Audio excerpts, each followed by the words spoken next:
ஆறுமுகத்த பார்க்கணும்னு சொல்லிட்டு பிரஸ்ல இருந்து ஒருத்தவங்க வீட்டுக்கு வராங்க. உடனே பைரவி வந்துட்டு, "என்ன விஷயம்? எதுக்காக ஆறுமுகத்த பார்க்கணும்?" அப்படின்னு கேட்கும்போது, அன்னைக்கு வடக்காட்டு வள்ளி வீட்ல ஆறுமுகம் இருந்தாங்களே, அத பார்த்து எல்லாரும் வந்து அவர அவமானப்படுத்திக்கிட்டு இருந்தாங்களே, அதுக்கெல்லாம் காரணம் யாருன்னு எனக்கு தெரியும் மேடம். அந்த உண்மைய சொல்றதுக்காக தான் நான் இங்க வந்திருக்கேன் அப்படின்னு சொல்றாங்க. உடனே பைரவி வந்துட்டு, "என்ன உண்மை? உங்களுக்கு தெரியுமா? அன்னைக்கு என்ன நடந்துச்சுன்னு உங்களுக்கு தெரியுமா? ப்ளீஸ் சொல்லுங்க." அப்படின்ட்டு பைரவி கேட்குறாங்க.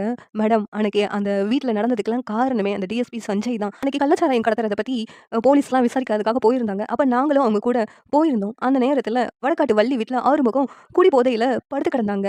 அத பார்த்துட்டு இருந்த சஞ்சய் அந்த வள்ளிய மிரட்டி, "நீ ஆறுமுகம் உன்கிட்ட தப்பா நடந்துக்கிட்டான்னு எல்லார் முன்னாடியும் சொல்லணும்னு" சொல்லி மிரட்டுனாங்க. அது மட்டும் இல்ல, ஆறுமுகம் ட்ரெஸ் எல்லாம் கரெக்ட் பண்ணி, அவங்க மேலலாம் வளையல், பூ எல்லாத்தையும் போட்டது எல்லாமே அந்த சஞ்சய் தான். எல்லாமே வந்து அந்த சஞ்சயோட பிளான் தான் அப்டின்ட்டு அந்த பிரஸ்ல இருந்து உள்ளவங்க சொல்றாங்க. இத கேட்டு பைரவி ஷாக் ஆகுறாங்க.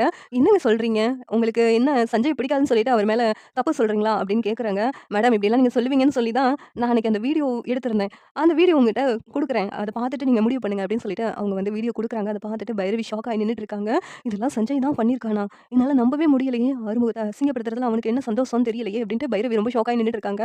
உடனேயும் இத அத்தைட்ட காமிச்சா தான் அத்தை ஆறுமுகத்த புரிஞ்சுக்குவாங்க அப்படின்ட்டு பைரவி அன்னபூர்ணிட்ட போயிட்டு, "அத்தை இந்த வீடியோ பார்த்தீங்கன்னா, ஆறுமுகத்து மேல எந்த தப்பும் இல்லன்னு சொல்லிட்டு உங்களுக்கு தெரிய வரும். இந்த வீடியோவ முதல்ல பாருங்க" அப்படின்ட்டு காமிக்கிறாங்க. அத பார்த்துட்டு அன்னபூர்ணியும் ஷாக் ஆயிறாங்க. இதெல்லாம் அந்த டிஎஸ்பி சஞ்சயோட வேலை தானா?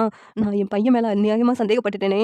என் பையன் எவ்வளவு நல்ல பையன் அப்படி இருக்கும்போது, அவன் மேல நம்பிக்கை இல்லாம நான் அவன வீட்ட விட்டு அனுப்புறதுக்கே முடிவு பண்ணிட்டேனே! அப்படின்னு சொல்லிட்டு அன்னபூர்ணி அழுகுறாங்க.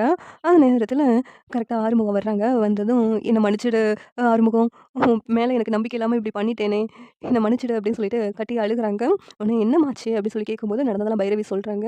உடனேயும் ஆறுமுகத்து மேல எந்த தப்பும் இல்ல அப்படின்ட்டு ப்ரூவ் பண்ணிடுறாங்க அந்த இடத்துல. சஞ்சய் மேல செம கோவமா பைரவி இருக்கிறாங்க. இந்த சீரியல் எப்படி இருந்தா நல்லாருக்கும் நீங்க நினைக்கிறீங்கன்னு கமெண்ட் பண்ணுங்க. இந்த வீடியோ பிடிச்சிருந்தா லைக் பண்ணுங்க, ஷேர் பண்ணுங்க, சப்ஸ்கிரைப் பண்ணுங்க. Thank you.